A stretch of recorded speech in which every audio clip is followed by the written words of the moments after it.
Hello and welcome to Phantom Forces Weapon Spotlight, a series where I give a more subdued and informative look on the weapons of Phantom Forces. In this episode, we'll be taking a look at the Gyrojet Carbine. The Gyrojet Carbine is a carbine unlocked at rank 127.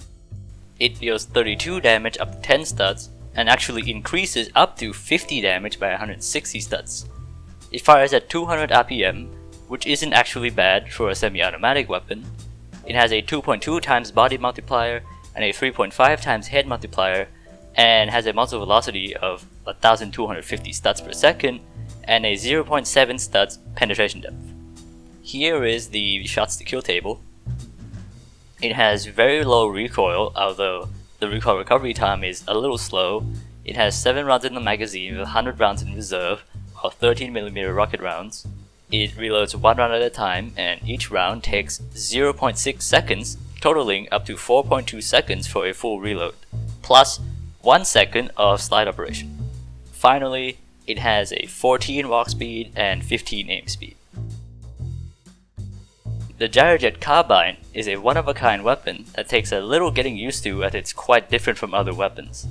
The Carbine's main gimmick is that instead of damage fall-off, it has damage ramp-up, being the only weapon in the game to do so. The best way to use it is at long range, as it can only one-shot kill to the body once it gets close to its max damage range.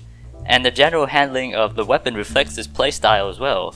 It has a slow fire rate, slow reload, and a small mag size, but, and this is very important, it also has one of the slowest muzzle velocities in the entire game, which makes bullet drop very extreme, and especially so at long range, which is where you're supposed to use this weapon from. Generally, you should be far away from enemies and pick them off at range with those sweet one-shot body shots, but not too far as to make the bullet drop unmanageable. It would also really help to find some high ground to help with the bullet drop. Although you should be far away from enemies, you still have to be careful. Getting rushed by an automatic user usually means a death, and the Gyrojet Carbine plainly sucks at close range, but there is a very good attachment that can help prevent you from getting rushed, and I'll cover that in the attachment section. In my opinion, the Gyrojet Carbine is an extremely good weapon. I'd say it's probably one of the best weapons you can use at medium to long ranges, but most importantly, I find the weapon to be very fun to use. It's a very different weapon. If you're feeling a little burnt out from playing the game normally, try this weapon out, or hell, even buy it, it's worth it. The 12mm rockets conversion only modifies the damage and range of the carbine. It now deals 24.88 damage up to 12.5 studs and increases up to 38.88 damage by 128 studs.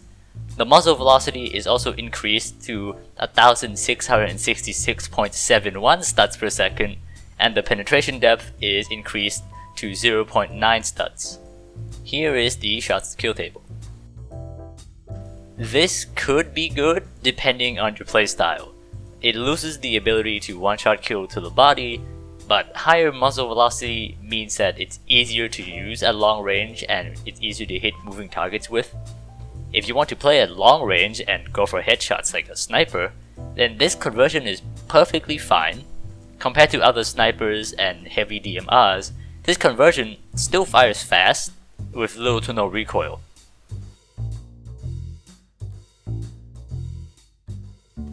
Yes, this is about the very first suppressor you can unlock.